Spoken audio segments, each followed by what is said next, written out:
flight to station if that's when we launch. And a lot of the stuff that we saw today is going to look very similar, but we're just going to have to try again, cross our fingers, hope for a little bit better weather the next time. And again, this goes with every launch. We do track everything all the way down to T0 to make sure that everything is go, making sure that the range is go, weather is go. So this is standard procedure. We always tend to make sure that we have a backup day, launch day, in case we do have scrubs like today. So this is pretty normal and standard. Nothing to be worried about. Again, we do this for the safety of our vehicles, as well as today we had astronauts on our vehicle. So even bigger reason for us to make sure that we have safe weather for them to fly. And just a reminder for everyone still tuned in, it takes about 40 minutes for all of this propellant to come off of the Falcon 9. And while it is offloading, that launch escape system on Dragon, which is designed to pull the capsule away if there's any issue with the rocket or anything on the pad, that is still armed. So we're going to continue to stay with this until all the propellant's off, and then we'll see the launch escape system get disarmed. Bob and Doug will be able to open up their visors again. The crew access arm will swing back out and link up with Dragon, and they'll make their way off and then down the tower at the pad. But if you're just now tuning in, no launch today. We did have to scrub because of weather. We're going to be moving to our second attempt on Saturday, just a little bit earlier in the afternoon. Just going to continue to stand by as this propellant comes off. We heard a call that everything was going nominally or as expected so far. And then once all the propellant's off, we should see Bob and Doug make their way out of Dragon shortly after.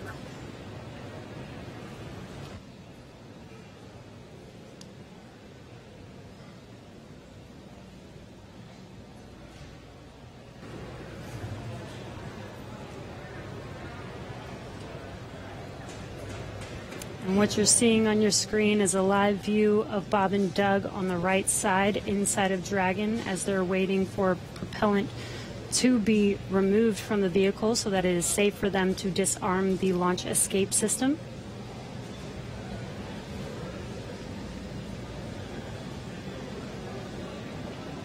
And this will take a bit of time, so we are going to stay live with you to watch this as they exit the vehicle eventually and come down from standing down on launch today.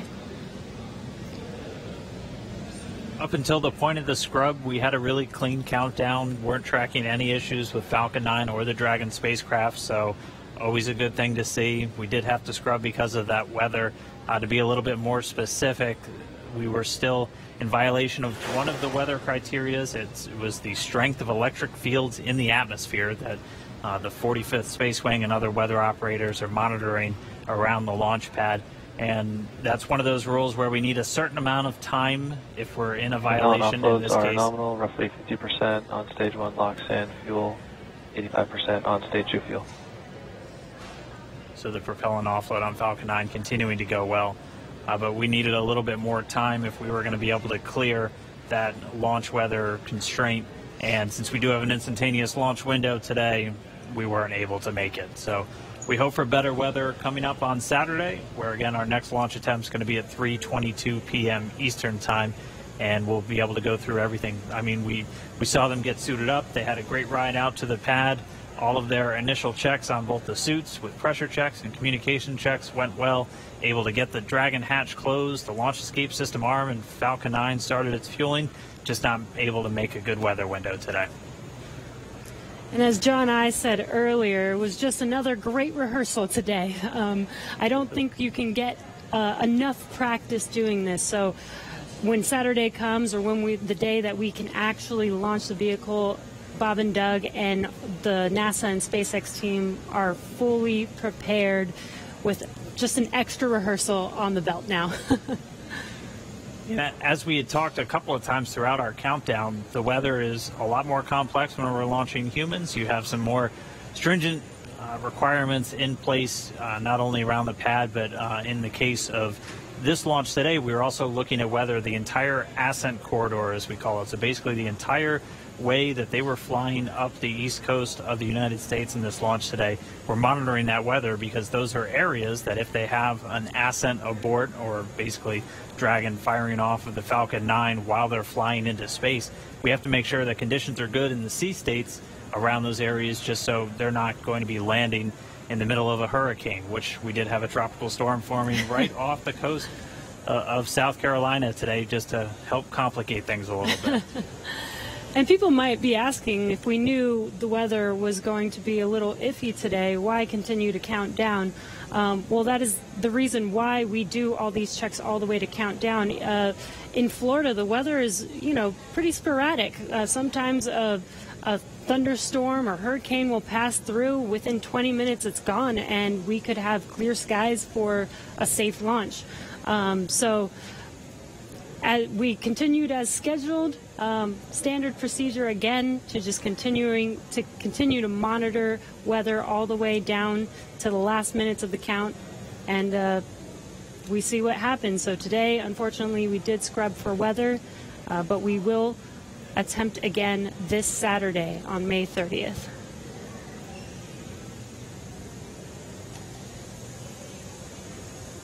And Dan, Jesse, a couple of things to add on there. Right now we are 11 minutes after the scrub was called. Liquid oxygen and fuel are coming off of the first stage.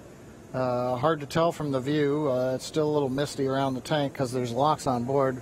But we're between half and a third of each of the fuel and LOX tanks filled on the first stage. So propellant coming out right per plan.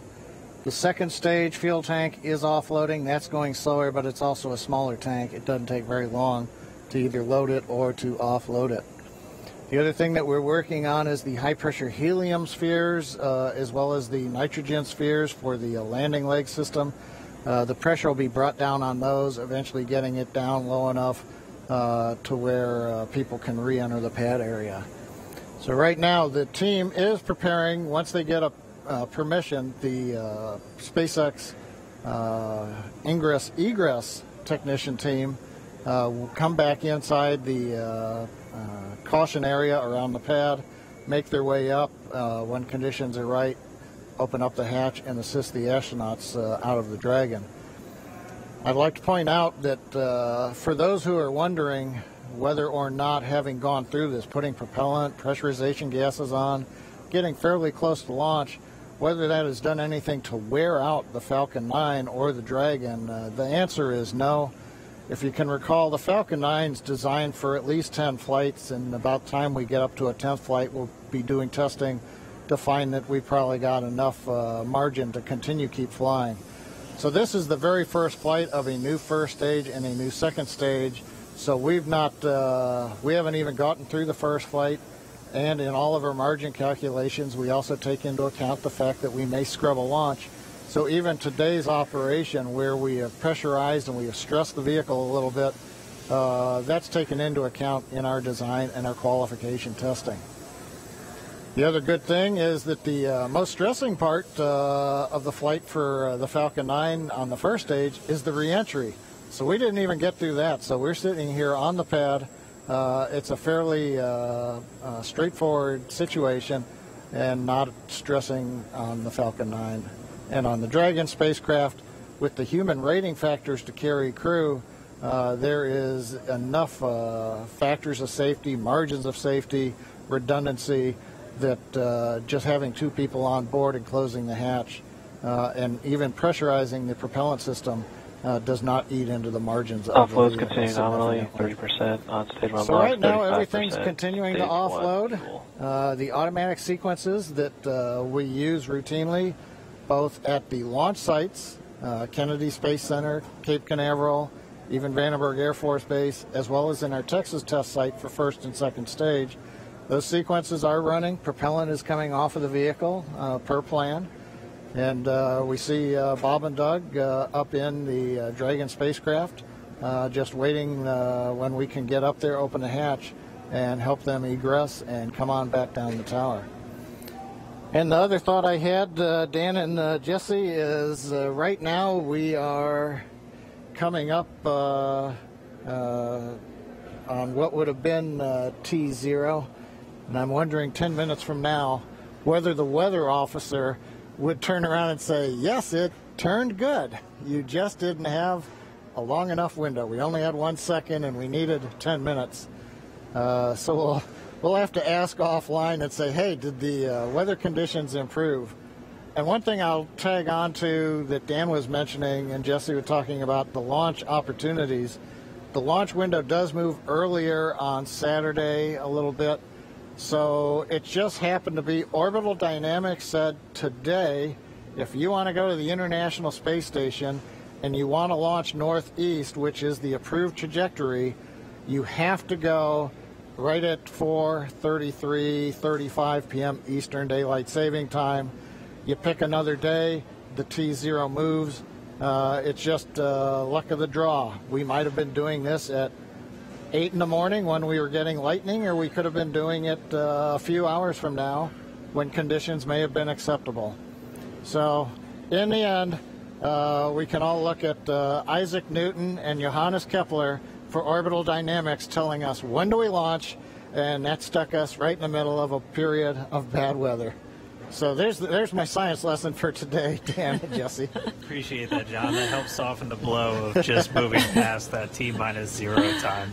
But for anybody, if you're just now tuning in, wondering why Falcon 9 is still sitting there on the pad as we move past that T0, we did have a scrub for weather today, just not able to clear all of those constraints. We keep a very close eye on the weather around the pad and their whole way Dragon uphill. SpaceX for weather.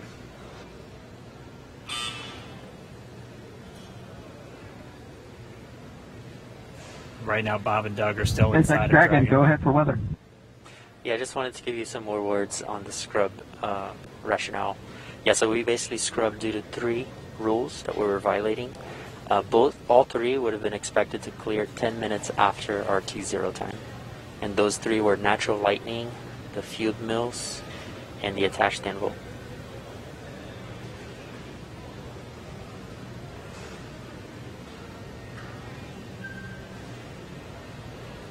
Yeah, we copy, Jay. We appreciate that update. We could see some raindrops on the windows and just figured that whatever it was too close to the launch pad at the time we needed it not to be. So we appreciate that and understand that everybody's probably a little bit bummed out. It's just part of the deal. Everybody was ready today, and we appreciate that. And the ship was great.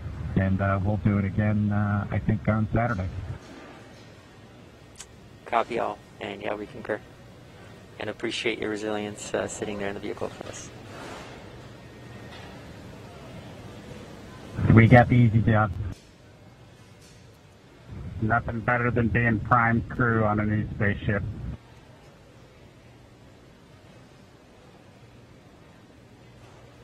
Copy that. All right, some great words from Bob and Doug. They're feeling good inside Dragon. They'll be ready to go when we make our next attempt on Saturday. Right now, we're just still waiting for all of the fuel to come off the Falcon 9 rocket. After Stage 1 that, LOX and fuel roughly 20%, and Stage 2 fuel 36%. and so that call right there, we're still at a little over 20% on fuel, RP1, and LOX, liquid oxygen on the first stage, and then at about 26% on RP1 on that second stage. So again, it takes about 40 minutes once the process starts, so we should have right around 30 minutes or so until all that fuel's off. And then the crew will get the go to disarm the launch escape system. We'll see that crew access arm swing back into place, and they can begin to egress or get out of the Dragon spacecraft. And you heard it live, that weather update of what we violated. We were just 10 minutes off, unfortunately, but again, today was an instantaneous launch. And as John explained, it's due to the orbital mechanics and making sure that at the time we launch, it will allow us to get to the space station on time and accurately. So you can see on your right screen, Bob and Doug are patiently waiting. They do still have their visors on and still strapped into their seats. The launch escape system is still armed right now as we are offloading fuel. and will not disarm until prop offload is complete. And this is just to ensure the safety of Bob and Doug and make sure that they can egress safely from the rocket.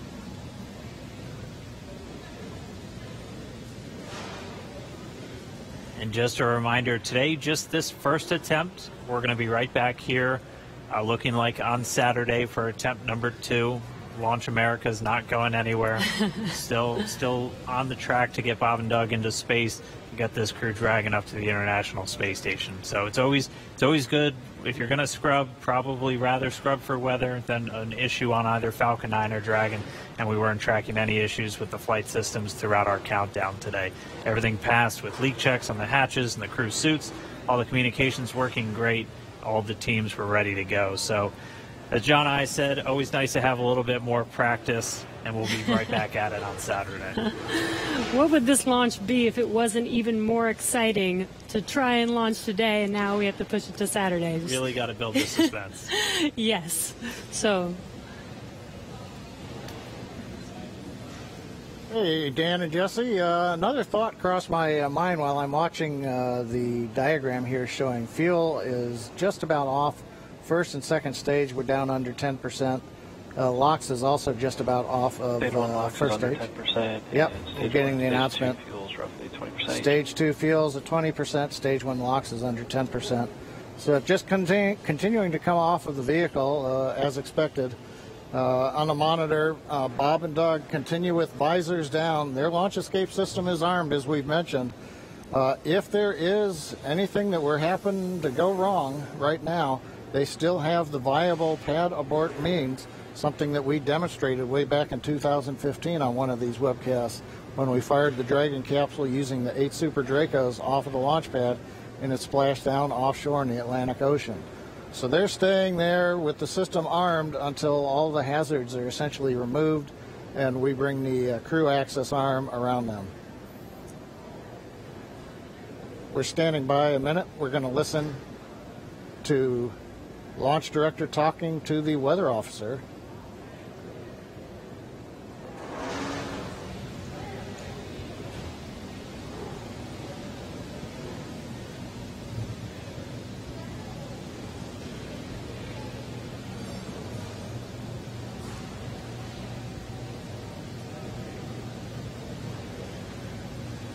If you're just now tuning in, we did not launch today. We did have a scrub because of weather, but as we were saying, we are looking forward to trying this again on Saturday. Our launch time on Saturday will be another instantaneous window, so we'll have to have the weather cooperate again, and that launch time will be at 3:22 p.m. Eastern. I think our last weather update put us at about 40% probability of violation. John and I can check me real quick. Yeah, Dan, what I saw coming out of the Air Force was 40% probability of violation, I believe. It's always tough because they report in terms of violation, and the optimists have to subtract that from 100% to go, hey, 60% chance, I'll plan my picnic. We were listening, the SpaceX launch director, Mike Taylor, was talking to the launch weather officer asking about the 3 criteria that scrubbed us today. It sounds like in another minute or two, the lightning and the attached anvil cloud rules will clear. The field mill rule, charge in the atmosphere, is still bouncing around, and so, hey, we may need several more minutes before that one would clear.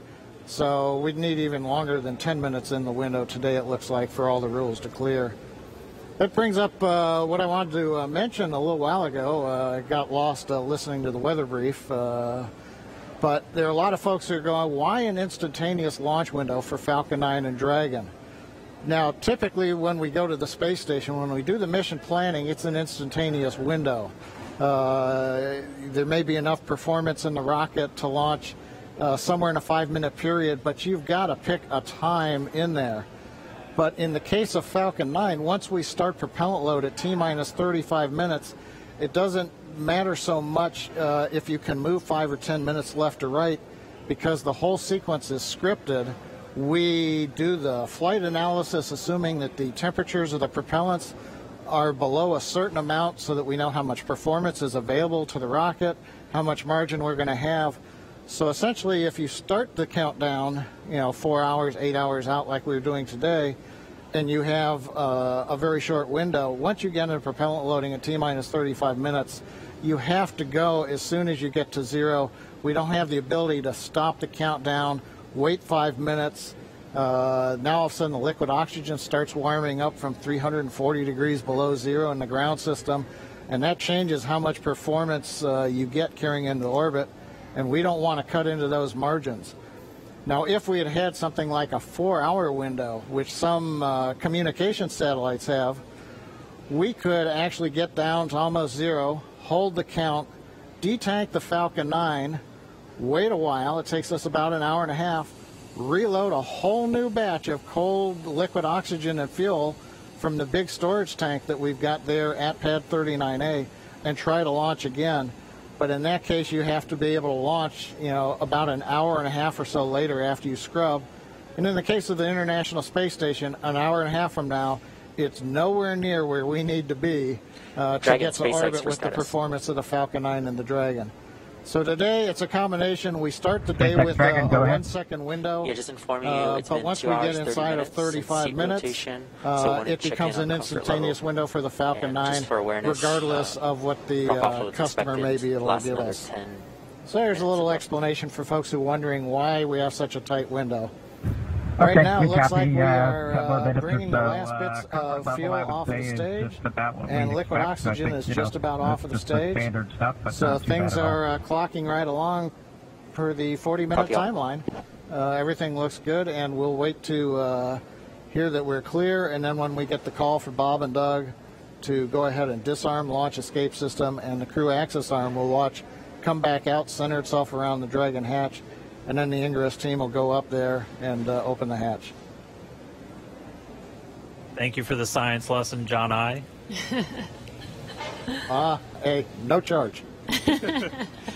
Much appreciated. We did hear a quick call to the crew there. We should be just under 10 minutes away from that prop offload completing. It looks like we're just tracking Stage 2 the fuel offload RP1 is complete. And there we have the confirmation. Stage 2 offload's complete, and we should have now just the RP1, so that densified propellant, or the RP1 is kerosene. We should be under 10%, a little under 10 minutes until that's off. And then we'll step through those events we were discussing, where they'll be able to disarm the launch escape system, get the arm back out there, and Bob and Doug can begin to exit the Dragon spacecraft.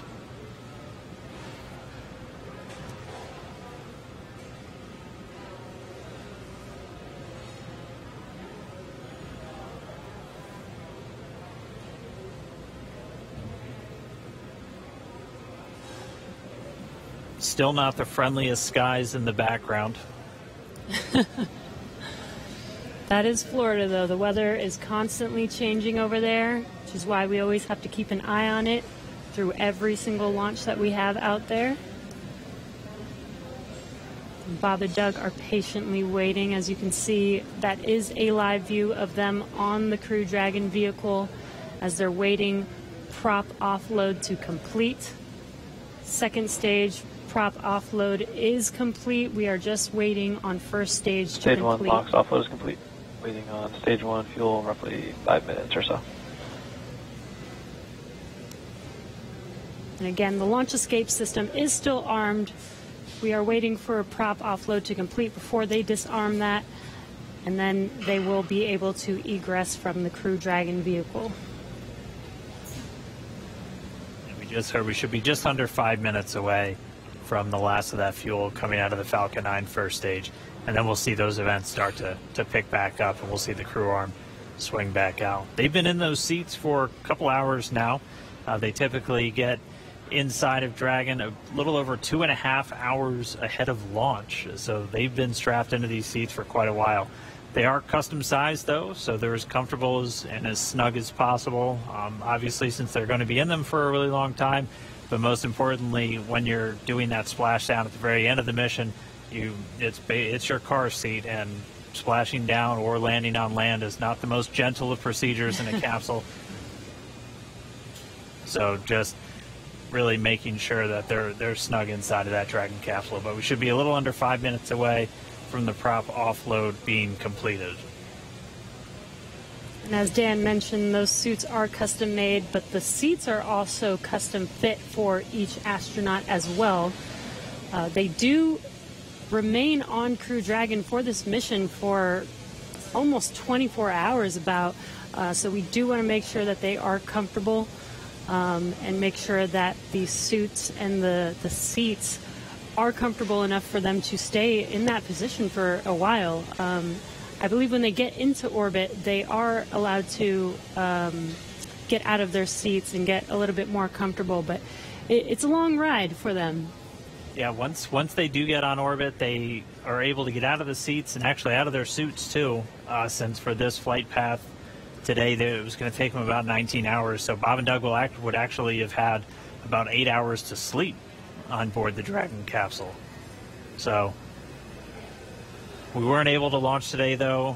The rendezvous on Saturday should be very similar to what we would have had if we launched today, where it'll take them about 19 hours to get to the International Space Station. So they'll launch, and they'll have a number of different events that we'll be able to walk you through, including manual piloting of Dragon and just really putting the spacecraft through all of the paces before it arrives at the International Space Station. Because, again, this is a test flight. And this is this last test before we certify the Dragon spacecraft for regular crewed flights, which will just be bringing up those long duration, 6-month, maybe even a year-long missions. Right. And it should be a very exciting test flight because it's pretty much like an actual mission. When Bob and Doug get on the station, they will be performing some research while they're up there and performing tests and doing some final things for this demonstration mission. But, I mean, just for right now, we are just going to continue to stay with them until we see them come out of Dragon, because the launch escape system's still armed while we wait for this propellant offload to complete. That's just done as a safety measure. Anytime you have rocket propellants beneath you, you want to make sure that we have a good way for them to get out of the way. And so we should be within just a couple of minutes for that final bit of RP1 coming off the first stage, and then we'll hear the crew get the go to disarm that launch escape system. We'll see the crew access arm swing back in. But if you're just tuning in, expecting them to be in space, we did have a scrub today due to weather. Our next launch attempt is going to be this Saturday, May 30th at 3:22 p.m. Eastern Time. And just like we did today, we're going to be bringing you every single step of the way. It's going to look a little familiar if you watched all of today's, but it's going to be just as exciting. I can imagine it might even be more exciting with all the anticipation that we've hyped this launch up for, with already going through it all today. But again, the more practice we have, the better off we will be. Hopefully next launch attempt we will have a flawless launch and actually be able to lift off with good weather. Yeah, weather is going to be the big thing that we'll continue to watch. That was the culprit today for our scrub. And our initial weather reports already looking at about a 40% probability of violation. So as John and I was saying, the optimists in us have to say that's 60% good. So we're gonna look at the good side of this, and that's roughly what we were in the days leading up to this. We won't have a rogue tropical storm forming off of South Carolina on us on Saturday, but Florida weather will always be dynamic, so we'll just continue to track and hopefully get a good chance hit that window on Saturday. And just a reminder, everything else on the vehicle and for the mission was looking good today. It was just the weather, which, as John Aya said earlier, and Lauren even referred to him mentioning this, weather is the one thing that we actually cannot control on our missions. So unfortunately, it did cause us to scrub today. But the vehicles are healthy. Bob and Doug were ready, and they should be ready to go again with the next launch attempt on Saturday.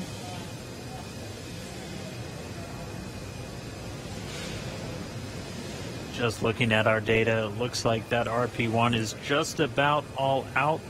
So we'll just kind of stand by for a few more moments. Hopefully we get that call soon, John I. Yeah, I was going to, while we're waiting to hear the call that the last percentage of fuel is off, I was going to comment on Jesse's discussion about it was just the weather. I think during this countdown, there were more words said about the weather than everything else. Uh-huh. I'm listening right now to a weather discussion in the background. And again, for people wondering if we knew that we did have bad weather, you know, even from this morning, again, we do monitor this all the way down to the final minutes of the countdown. And with Florida weather being pretty sporadic, sometimes we have even hurricanes coming through or bad weather coming through and passing 20 minutes later and having good weather for a launch. So this is why we continued to attempt to launch today, but unfortunately for T0 today, weather was not on our side. Yeah, and Jesse, this is John again. I dropped off to listen to a weather discussion. They were just giving the times. The lightning rule went green, so we could have gone without a lightning concern. The attached anvil rule cleared, but the field mill rule is expected to clear at 58 minutes after the hour. So that's another 4.5 minutes from now. So we were close, but we needed about 25 minutes later launch time. It does remind me, at risk of offending some people, but the old saying that says it's better to be on the ground wishing you were flying than flying wishing you were on the ground. Yes, definitely. Safety first, always, and making sure that when Bob and Doug do fly, they are flying safely and as planned. So again, this is standard procedure for us to make sure that they do have a safe flight to the International Space Station. All right, well, for now, we're just continuing to stand by, expecting the call that all of that prop has now been offloaded from Falcon 9. All right, venting vehicle tanks to nominal TPC set points for crew ingress.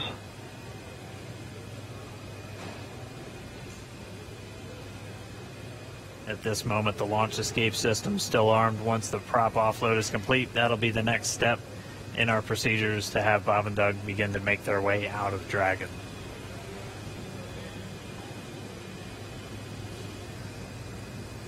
LD, countdown 1. LD. We have the prompt here for nominal crew egress. Okay, so we're ready for launch escape system disarm. As affirmed, ready for launch escape disarm. MD copies. You guys are ready. We'll. Yeah, launch team's ready. Go ahead and advise the crew. Yeah, Dragon SpaceX, you copy that discussion. So with that, you are go for disarming launch escape system for section 2 of 5.100. We'll put that in work. Section 2, disarming the launch escape system. All right, that was the call we were waiting for, propelling off of Falcon 9. So Doug Hurley, Bob Bankin now going to disarm the launch escape system on Dragon. And once that's disarmed, those 8 Super Draco engines will be out of the mix. SpaceX Dragon launch escape system has been disarmed into Alpha Decimal 3. Copy that. We concur. And showing then confirmed the launch escape system has been disarmed. And Dragon SpaceX, with that confirmation, you are go to open your visors and proceed to section 3. Okay, we'll open the visors and go to section 3.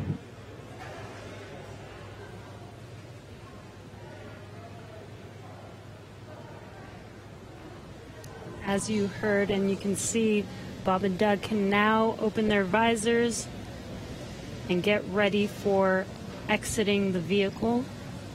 Again, they kept their visors on while the launch escape system was armed, while prop offloading was continuing, and that is just to make sure that they are safe. Now that there is no more propellant on any of the vehicles, they are safe to have disarmed the launch escape system and now are getting ready for that crew arm to swing back, the hatch to open, and for them to egress. SpaceX Dragon with an update. We're holding in 3.4 and we're ready for seat rotation when you are.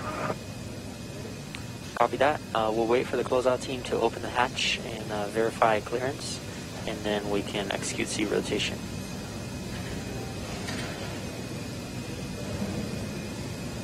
Dragon captain.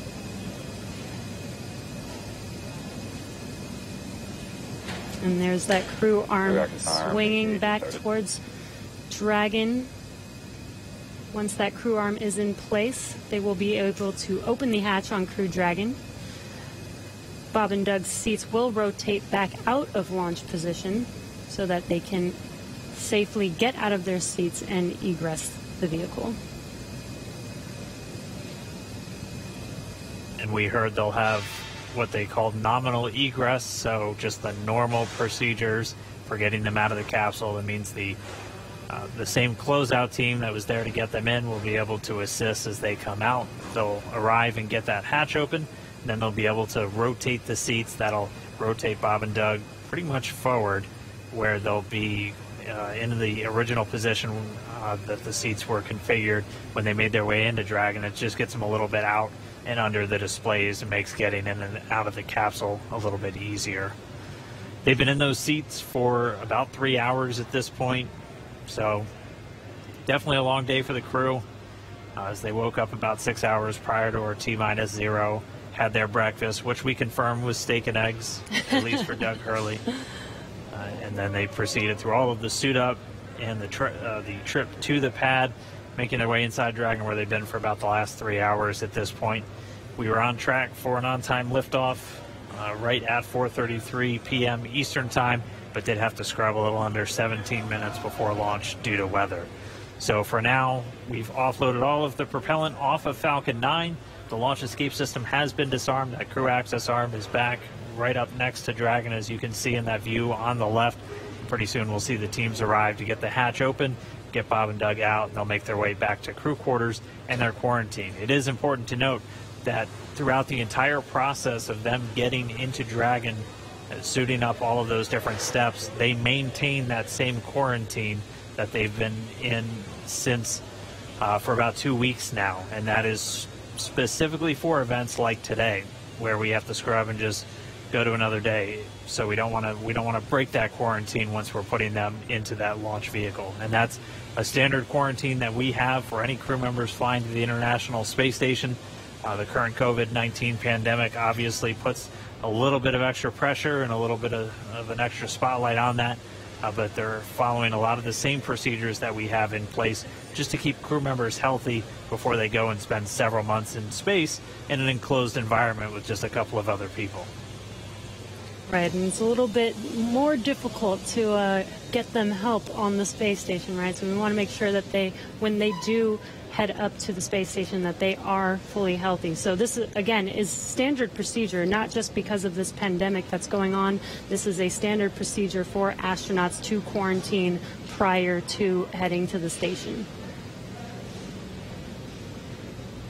And as Dan mentioned, this is a standard procedure to exit the vehicle as well. We did scrub today, but this is not an emergency state. This is standard procedure. This is something that is practiced and rehearsed and made sure that we do follow our standard procedures to make sure that everything is still safe. Bob and Doug exit safely and go back into quarantine and get ready for our next launch attempt. Looks like they're getting a chance to stretch their legs, though. Yeah. Yeah. Dan, Jesse, I'm monitoring along in the scrub procedure right now. They're getting the goes to get the folks back to the pad, the crew that'll open the hatch. So they have notified the team chief, launch engineering, to return to the pad. As a reminder, around the pad, the Air Force and NASA set up roadblocks to make sure nobody gets into the hazard area. So they will head to the roadblocks, they'll pull them open so that they can drive to the pad. So launch director, I think, is estimating it's still about 15 minutes for the crew to drive all the way down out to 39A, get up the tower, and then begin operations on the hatch. They have confirmed that the purge of the Dragon service section, which is nitrogen during the countdown to avoid an oxygen leak, that is back on air now. The crew access arm is on air, so they're ready for the egress team to get up into the tower, but it's going to take them a little bit still, I think, to drive down the road in the vehicles and go up the elevator. But everything continuing to run per a normal scrub countdown, which we have had the opportunity to practice with the crew in, for example, the dry dress rehearsal last Saturday after we had done the static fire of the Falcon 9 the day before.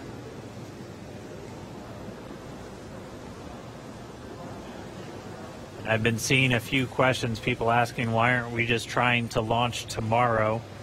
As John and I was talking us through, there's some very specific times you have to identify when you're going to be able to link up with the International Space Station. You'll only have so much fuel, which can only generate so much energy to make sure you're going to intersect with the station, which is flying at over 17,000 miles an hour. So you're hitting Dragon one bullet SpaceX with another pumps. bullet. Some of our other launch attempts are able to make it to station, but have much longer Hey, Dragon, times. to prevent us from losing comms, we're going to be switching to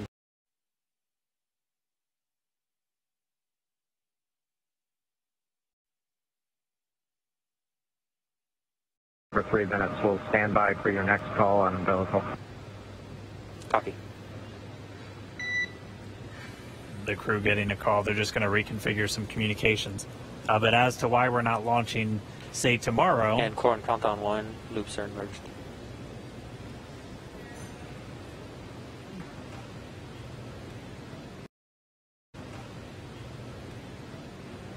but when we pick